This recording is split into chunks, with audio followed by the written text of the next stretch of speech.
नमस्कार दोस्तों, मैं भाविनी मिश्रा अपने चैनल में आप सभी का एक बार फिर से स्वागत करती हूँ। कैसे हैं आप लोग? आशा करती हूँ आप सब स्वस्थ और सुरक्षित होंगे। नाग पंचमी का पर्व आने वाला है, तो नाग पंचमी की संपूर्ण पूजा विधि, हम पूजा कैसे करेंगे नाग पंचमी के दिन, ये मैं आपको दिखाऊंगी। पिछले साल का ये वीडियो है जो मैंने रिकॉर्ड करके रखा था, वो मैं आपको दिखा रही हूँ। तो नाग पंचमी का जो पर्व है बेहद ही महत्वपूर्ण माना जाता है। ये जो पूरा सावन का महीना है, उसमें जो पंचमी तिथि है उस दिन नाग पंचमी मनाई जाती है। तो नाग पंचमी में सबसे पहले हमें सुबह उठ के स्नान करके स्वच्छ कपड़े पहनकर भगवान शिव और माता पार्वती और गणेश जी की पूजा करनी होती है। आप चाहें तो मंदिर में जाके शिवालय में पूजा कर सकते हैं, या घर पे भी अगर आप शिवलिंग बना के पूजा करते हैं तो करेंगे। तो जैसे रोज पूजा करते हैं वैसे ही पूजा करनी है भगवान शिव माता पार्वती की। अब हम नाग पंचमी की विशेष पूजा करेंगे, तो पूजन सामग्री मैं आपको बता देती हूँ। कच्चा दूध चाहिए, दीपक चाहिए, आकृति बनाने के लिए कोई काला रंग ले सकते हैं, आप सिंदूर ले सकते हैं, अपराजिता का फूल अगर मिल पाए या कोई सफेद फूल मिल पाए, हल्दी, अक्षत, कुमकुम, सिंदूर और बत्ती, और ये लावा चाहिए, कच्चा दूध और कुछ पत्तियां चाहिए। तो बहुत ही कम सामग्री की जरूरत पड़ती है नाग पंचमी की पूजा विधि के लिए। अब आइए जानते हैं कि कैसे पूजा करेंगे। तो सबसे पहले घर के मुख्य द्वार पे जाएंगे। घर के मुख्य द्वार पे हमें पूजा करनी रहती है। वहां पर इस तरह से हम दो नाग और नागिन आकृति बनाएंगे। आप चाहे तो पेपर पे भी आकृति बना के, या नेट से आप निकाल के पूजा कर सकते हैं, नेट से प्रिंट आउट निकाल के पूजा कर सकते हैं। तो इस तरह से नाग और नागिन की हमें आकृति बनानी है दीवार पर। ये देखिए, जैसा कि मैंने बताया, आप चाहे तो एक पेपर पे बनाकर उसको भी चिपका सकते हैं। फिर इस तरह से हमने आकृति बना ली। अब इसके बाद हमें क्या करना है, गंगा जल से आचमनी देना है, इस तरह से स्नान करवाना है। स्नान कराने के बाद हल्दी, कुमकुम, अक्षत लगाएंगे। सिंपल जैसे हम सभी भगवान की पूजा करते हैं उसी तरह से हमें पूजा करनी है। इस तरह से जो नागिन है उनको हम सिंदूर चढ़ाएंगे इस तरह से। तो नाग पंचमी का जो पर्व है बहुत ही महत्वपूर्ण माना गया है। ये जो सावन का महीना है वो माता पार्वती और भगवान शिव को समर्पित है, और जो नाग देवता है शिव के गढ़ माने जाते हैं, इसलिए इनकी विशेष पूजा की जाती है पंचमी के दिन। सफेद रंग का फूल हमें अर्पित करना है, सफेद रंग का फूल चढ़ाएंगे। आप चाहे तो जो मंदिर में भी बहुत जगह भगवान शिव के ऊपर नाग देवता विराजमान रहते थे, आप वहां पे भी पूजा कर सकते हैं। लेकिन जो नाग पंचमी की पूजा है इसे घर के मुख्य द्वार पर बाहर की तरफ ही हमें करना चाहिए।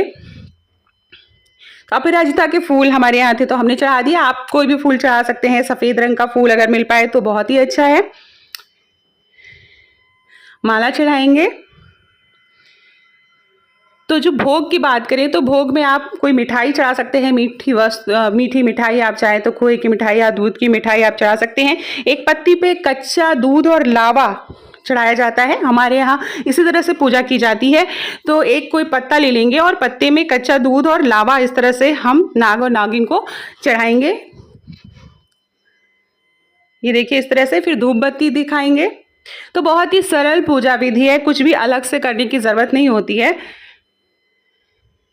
दीपक जलाएंगे।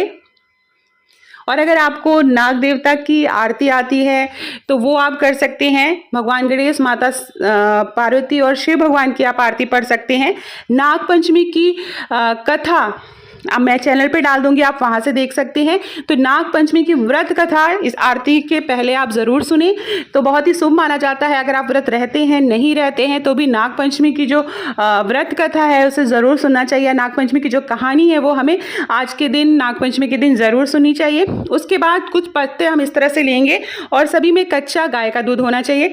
कच्चा दूध और लावा इस तरह से 10-12 पत्तियों में हम रख लेंगे और घर के उन स्थानों पर रख देंगे जहाँ से बाहर की एंट्री होती है। जैसे नाली हो गया, घर का मुख्य दरवाजा हो गया, घर की एंट्री हो गई अंदर, कूड़े वाली जगह हो गई, या जहाँ पे नालियाँ हैं, या छत पे जहाँ से घर से बाहर अंदर आने की एंट्री पॉइंट होता है, वहाँ पर हम ये सारे जो पत्ते में कच्चा दूध और लावा रख देंगे इस तरह से। फिर अगले दिन आप कहेंगे क्या करना है, तो अगले दिन आप वो सारी चीज़ें हटा के आप किसी पवित्र जगह पर, आप किसी गमले में, आप क्यारी में, या आपने गार्डन में इसको डाल देंगे। ये जो सारे सामान आपने अर्पित किए हैं, फूल जो भी चढ़ाया है आपने, जो मिठाइयाँ चढ़ाई हैं, तो इस तरह से हमें एकत्र करके एक जगह आपको कहीं भी साफ सुथरी जगह डाल देना है अगले दिन। ठीक है।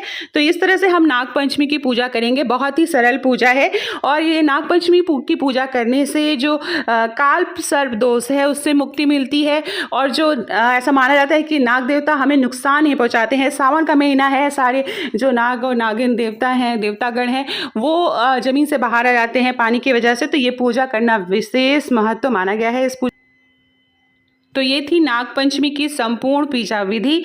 वीडियो पसंद आए तो मेरे चैनल को प्लीज़ सब्सक्राइब करिएगा। कमेंट बॉक्स में ओम नमः शिवाय ज़रूर लिखिएगा। वीडियो पसंद आए तो दोस्तों के बीच में शेयर करिएगा। बहुत बहुत धन्यवाद ये वीडियो देखने के लिए। आप सभी को नाग पंचमी पर्व की बहुत बहुत शुभकामनाएं।